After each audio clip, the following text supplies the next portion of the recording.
Dr. King's legacy does still live. His work is still very much alive. And this Hope Center will convert cash cashing customers into banking customers, and renters into homeowners, and small business dreamers into small business owners and entrepreneurs, and minimum wage workers into living wage workers. And I'm proud to say that we're not just going to be just in the PhD business, but the PhD business. Not just teaching hope, but actually moving hope. The shirt that I'm wearing right now is made by an entrepreneur that we put in business. His name is Ryan Taylor. He has a company called Drobe Clothing. And he came into Operation Hope with a dream. And no one would listen to him. When he went to banks and corporations he wanted to be a designer. No one would pay him any attention. But he came to us, and we listened to him, and he said, I wanted money. And I'm about to stop. I'm getting excited, but it's too early for preaching. But he said, I wanted money. Everybody thinks they think the solution is money. It's really leadership. It's a vision. But he said, I wanted money. But they didn't realize that the word capital comes from the Latin word capitas, which means knowledge in the head. But fine, if you want to set yourself on fire, it's a free country. He gave him a $10,000 loan, and he promptly went and blew it. He then came back and said, okay, I'll listen. So we put him through financial literacy training, entrepreneurship training. He had to pay back the first $10,000 loan because it's a hand up, not a handout. We gave him another $35,000 loan. The guy is now doing $800,000 a year in revenue, has 6 full-time employees, paying his taxes, raising his children, and has now started a nonprofit in South Central LA to teach young people entrepreneurship.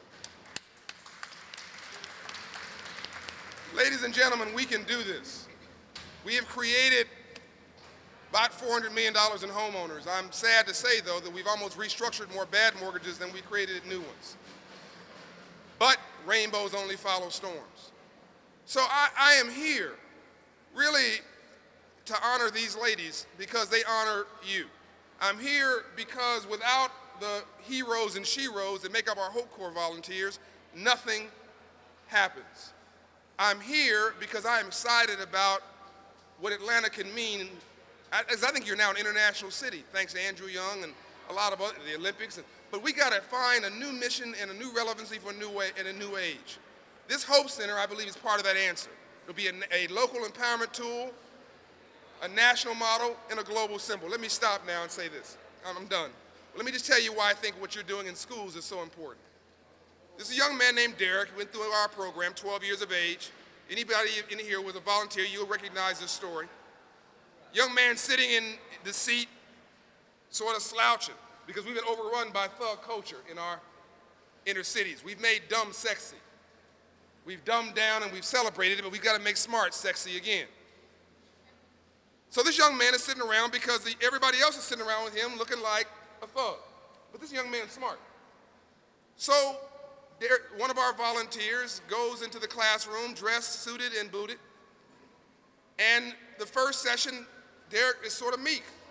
The first section is dignity, by the way. Second session is checking, savings, credit, investment, history of banking, and we ultimately teach entrepreneurship. By the second session, his hand is going up very meekly. By the third session, he's got his hand pushing in the clouds. By the fourth session, he's enthusiastic. By the fifth session, he has come to the session, he's come to school with the only suit on he owns, his Sunday best. After he finishes, he's walking down the hall and his friends start teasing him. Man, why are you doing that? Like I'm sure your friends say, why are you going to Nigeria at Christmas? Or why are you doing this thankless work in public service? You could be out making a lot of money. I'm sure people ask you all the time, why are you being an eagle? But eagles don't fly in packs. You've never seen a flock of eagles. So the young kids say, why are you doing this, Derek? Why are you hanging around those people? So I go to defend his honor. And I said, look, I'm going to give each of you $70. Once you make a decision about Nike, you've got 3 minutes. The other 2 kids said, we don't need 3 minutes. We want to buy some Air Jordans, which you need another $30 for, but that's another thing. Derek says, I want to buy 1 share of Nike stock. The kids jump on him, Representative. Why are you buying that stock? That's stupid. All the kids in schools got Air Jordans. Everybody's wearing Air Jordans. Purple Air Jordans, red Air Jordans, black Air Jordans, fuchsia Air Jordans, suede Air Jordans, leather Air Jordans. Everybody's got Air. You familiar with this story? Everybody's got Air Jordans. Why aren't you Air? So I go to defend his honor, and Derek says, no. school, I want them to buy those shoes. Because when they do, they're making me money.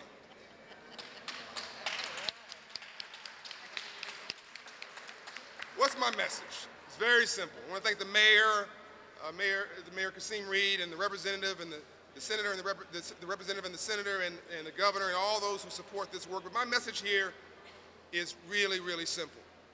There is a difference between being broke and being poor. Being broke is economic, but being poor is a disabling frame of mind and a disabling state of your spirit, and you must vow never, ever, ever to be poor again. Every time you go into a classroom, you're changing a kid's life. And when that kid sees you dressed with that business suit on, the little girl is saying, I can be you. When the young man sees you with a suit on, the young man is saying, I can be you. And when you do that, you're eradicating poverty because you're bringing capital back to the head. Thank you. Representative Manning is on the Appropriations Committee, and we are in budget hearings right now. And as you know, with this economic crisis that you know that you're living in right now, they have cut on the state level every department to the bare bone, and now they're asking them to cut another 4%. They have cut essential programs. So it's so much need for Operation Hope right now, because government can't do everything, and now they are not even doing the things they used to do. So I thank you very, very much, Chairman Bryant. You are wonderful. Thank you for coming here. Thank you. And thank you for coming to Ebenezer, the home of Daddy Keene, yes, and before Daddy Keene, his father was, his father-in-law, A.D. Williams, was the minister there, and that was back at the turn of the century, 1900, I believe, or something like that. A.D. Williams owned the entire block where the King Center is located. Wow, he knows the history. Yeah. And guess what? I went to the school right across the street from there, Our Lady of Lourdes. Wow. And on Sundays, my sisters and I would leave and go down to Big Bethel AME to meet my grandmother and my mother, leave Mass, and we would always have to pass by Ebenezer Baptist Church. And back then, everybody didn't have a car. You know, it was maybe one car per family at the most. So whenever you saw cars all parked, even up on Our Lady of Lourdes parking lot, you knew that the son was preaching that day, Reverend Dr. Martin Luther King Jr. Yeah. And he was a great inspiration. I was 5 years old. He actually talked to the children, just like you're helping the children. Martin Luther King actually gave time and love and energy to motivating us and asking us, what did you learn in school? One day I ran into him when I was in the basement of the church, because of course, when we saw all the cars, we knew our friends were there for Sunday school, and they were going to serve cookies and punch. So my sisters and I, of course, little kids, detoured from going straight to my grandmother's. As a result, I was running around playing and hugging, and I ran into this big giant at that time. He wasn't much taller than I am now, but to me at that age, and it was Reverend Dr. Martin Luther King. They were just clapping for him to come up the steps. I started crying because back then we had discipline, not only in the homes, but everybody was their brother's keeper. Yeah. And I knew that an adult would spank me for being mischievous in the church. And I started crying, but he told me, don't cry, you're Marcine and Eugene's little daughter. I was like, oh Lord, you know my parents too.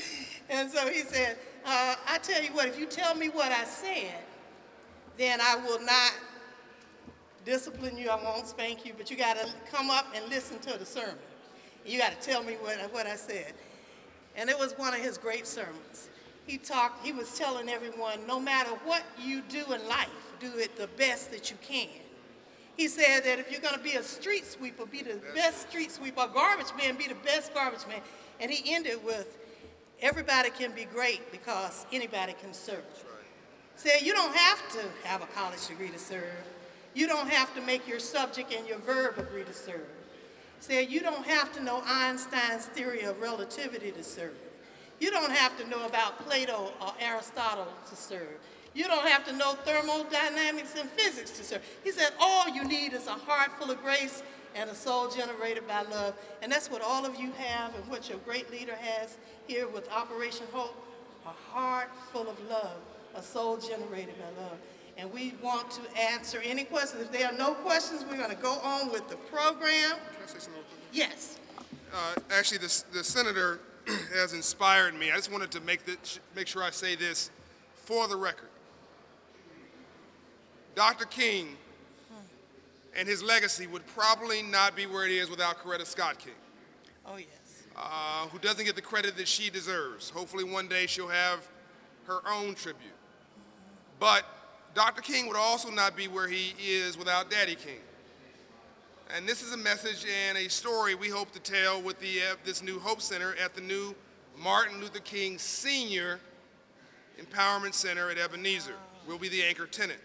But Daddy King served on the board of a bank for 40 years, and no one seems to know it. So the reason that Dr. King could work for free is because Daddy King afforded that lifestyle. That's the reason he went to go to the best of schools. It's the reason that he could get a PhD. It's the reason that he could pastor a church. It's the reason that he could do whatever he wanted is because his father afforded it. When he gave away his Nobel Peace Prize money, his daddy paid the taxes on the gift. So civil rights and civil rights have always been partners, even if not recognized. And so Daddy King's message is one that I think we need to amplify in a story that all our kids need to know. Also, capitalism has been given a bad name, and I think for some good reason. Because really this crisis has not been about the failure of free enterprise and capitalism, but the failure of greed. So we've got to make free enterprise and capitalism work for the poor, work for the middle class. So I'm excited that in this Ebenezer Hope Center, there are some companies that are trying to be a force for good. SunTrust has committed $1 million. Wells Fargo has committed 6 figures. MasterCard, 6 figures. State Farm Insurance, $1 million. LPL Financial, $1 million. The federal government, 6 figures. We have over $4 million in commitments to date to this dream. And we're gonna raise, my commitment is to raise $10 million so that we can perpetuate this over 10 years. So this is not just, as Dr. Haidt would say, I like you, John, because you're dreaming with a shovel in your hand. We're gonna be dreamers with shovels in our hands. And I think when you can't write a check, you can't be a SunTrust or a Wells Fargo or an LPL Financial or a MasterCard or whoever, State Farm, you can't do that. You can open your heart. You can give the gift of your time. APS, Atlanta Public Schools, is in a challenge time, but rainbows only follow storms. This is no time to retreat from APS. This is a time to redouble our efforts. So these kids need to see you in these schools, more now than ever. So if anybody's out there watching and you want to help, volunteer at OperationHope.org or volunteer for the Urban League, or I don't care where you volunteer at, but everybody can do something. To quote you, as you said, Dr. King said, everybody can be great because everybody can serve.